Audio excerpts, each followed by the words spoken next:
I used to struggle with severe anxiety for a very long portion of my life, and I didn't even know it was happening because I just thought that that's how my brain naturally worked.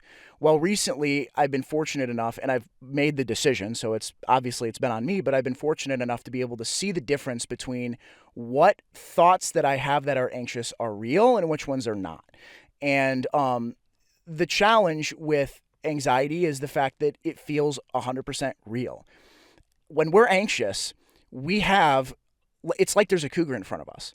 We can't tell the difference. It's not like people that are anxious are dumb. It's not at all. Like, we don't know why anxiety happens to us, but we just have this overwhelming sensation of everything. The building is about to collapse at any moment all the time. This is like what it feels like, right? And I'll sort of tell you what has happened with me and what I've learned from it. I've said this before, but I've been taking a medication called Strattera. And what it essentially does is it increases the norepinephrine I have in my system. And because I have ADHD, it has completely fixed, I can't tell you how many problems that I've had, but one of them was my anxiety. It's gone. It's totally gone. I'll give you an example, sort of what that feels like. When I'm sort of going through my day, normally, I would be thinking about all of these different things that would just be, and I couldn't filter any of them, and I didn't have control over any of them. So it would be like, what if this happens? What if that happens? What if this is the case? What if I go to work and nothing? What if I call a bunch of clients and no one picks up? What if all these different what ifs basically hit my head and I can't function because I can't get a clear enough head to actually do anything? And I didn't know that that was actually dysfunction in my physiology. I thought that that was my fault. I thought that if I just found a better solution that things would get better, but they didn't. And what I thought was weakness by going to, a medical professional and saying, I think something's wrong. Only later, when I got something that fixed the problem, did I realize it was bravery, right? Okay, well, what is the whole point of this? Well, this medicine, I take it in the morning, and what it does is it takes 2 hours to kick in, and then it kicks in for the whole day, and it allows me to function. It's hard to explain the full effect of what it's doing, but like I said, it increases the norepinephrine and serotonin in my system. And it does this because I naturally have, I think, very low levels of it, but this basically prevents the reuptake of it. And the way that what this manifests as is it quiets my mind. It doesn't necessarily make me tired.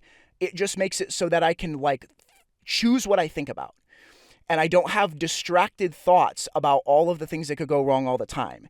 And I don't have, there's no more hyper focusing or anything like that. I don't feel like I'm guided by impulse and stimulating ideas all the time. I feel like I'm just doing whatever I'm doing, and I have full control over my sort of my function. Okay. So the thing about the medicine is that it only kicks in. It kicks in about 2 hours after I take it in the morning. It works all day. But then when I wake up in the morning, I don't have it. And when I wake up in the morning, what's crazy is that the thoughts that I have in the morning feel significantly more like they used to. So I will wake up in the morning, and this will give you an example for what I mean. I wake up in the morning, and despite evidence for weeks that this medicine is doing what it needs to do, what I will do is I will sit there and I will tell myself, oh, what if you take the medicine and something goes wrong? What if you have a bad reaction? What if you have a heart attack?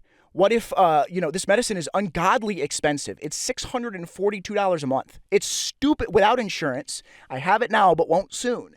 And it's like, what the heck? That's crazy. So what am I supposed to do? So I have all these anxious thoughts when I wake up, and all these thoughts that are legit, evidence from the day before doesn't impact them. I just have the thought. I'm like, what if I take it today and I die? What if I take it today and I can't function? What if I get super dependent on it and I don't know what I'm supposed to do? What if I can't pay for the medicine and I don't know how I'm going to function without it? These are the thoughts that I have when I wake up. And they're fully natural thoughts. They feel just like all the thoughts I had for 25 years of my life. But the way that I know that the thoughts are not real, at least they're not ones they're ones that I can sort of study and really look at them and go, wait a second. I'm going to study this thought for a second. There's no evidence to suggest that this is true. And some of those thoughts, it's like, Yesterday was amazing. The day before was amazing. The day before that was amazing. Weeks have been amazing. So why on earth would I believe this thought, right? Then I take the medicine and the thought goes away. It's gone. And then it comes back the next morning. And then I take the medicine and it's gone. It's really interesting. But what it's allowing me to do with myself is it's allowing me to be able to recognize that the thoughts that I have, I need to be able to play Where's Waldo with them.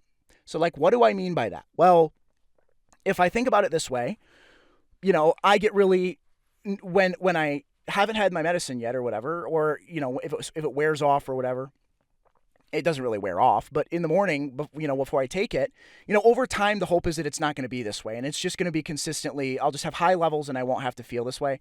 But for right now, like, this is how I feel, right? Well, what I'm basically doing is super analyzing those questions when I'm anxious. So like in the morning, when I feel this feeling of like, oh my gosh, I have to build generational wealth for my family. I have to, because no one else is going to do it but me. And I have to, I have to pick everybody up on my back and do it because I have to solve all the problems. And I don't know that this medicine is going to work. When I have all those thoughts and feelings and the way that they make me feel, I basically just sit there and stare at them because I know they go away. They go away as soon as I take the medicine. And I try to get to the bottom of like what's going on with those thoughts. And in many cases, what I basically just kind of conclude is that that's just like misfiring brain cells. Like I'm not saying I'm right. I'm just saying like some of the conclusions I'm making are legitimate things to be concerned about or to be aware of. But once I take my medicine, I'm able to just process out, okay, I do something about it. Like I'm able to do that. I couldn't do that before. And for people out there that don't have the luxury to be able to do that, which is pretty much the whole point of the video, it's not about that. It's about what happens when I have those anxious thoughts and can't do anything about them. Well, the challenge is to be able to sit there and sit in the thought and just study the thought. Just study it. And it's like there is a level of compulsivity that happens with some of these thoughts where we have no control over them and then they just stay there. And with some of those thoughts, maybe they aren't real. They feel real. But it's kind of scary to think, but like maybe we don't have to actually believe those thoughts. But then you start to ask the question of what do I believe at that point? And it starts to get scary and like borderline schizophrenic a little bit because you're like, what thoughts do I believe about myself, about the world? Which ones don't I? Like, what do I do with this? And it's like there isn't like a straightforward answer, but I can just say for me, what has helped me is being able to sustain those anxious thoughts for a given period of time and just sit with them. Sit with those anxious thoughts. They don't get processed because if I haven't had my medicine yet, they don't process, right? They just sit there. But if I can sit with those thoughts enough, I can start to maybe tell the different, like I can start to filter which thoughts are reasonable and legit. Like I have to pay my bills. Oh my gosh, how am I going to pay my bills this month? If I don't know that, that might be something worth considering, right? But like, I'm going to mow the lawn later, and if I mow the lawn and I hit a rock and it blows up the lawnmower, I could go to the hospital. Like, that is kind of like an irrational thought, right? Because I've hit a rock and nothing happened. See? And like, that's not how the lawnmower works, right? So having the ability to sit with the thought and be willing to be like, maybe this one isn't real. Because like you could do all of the I'm not a therapist. I'm not a licensed professional, any of that stuff, but I was raised by one. And you can do all of the therapy internally. You can do the cognitive behavioral stuff. You can sit there and ask the question of why is this fear here? What is it? What's it caused by? What's it caused? You could go all the way down the chain and the anxiety doesn't go away. So consider that and be like, hey, maybe this one is just an irrational fear and maybe I just have like neurological things going on in my head that are just lying to me. Maybe my brain is just lying to me.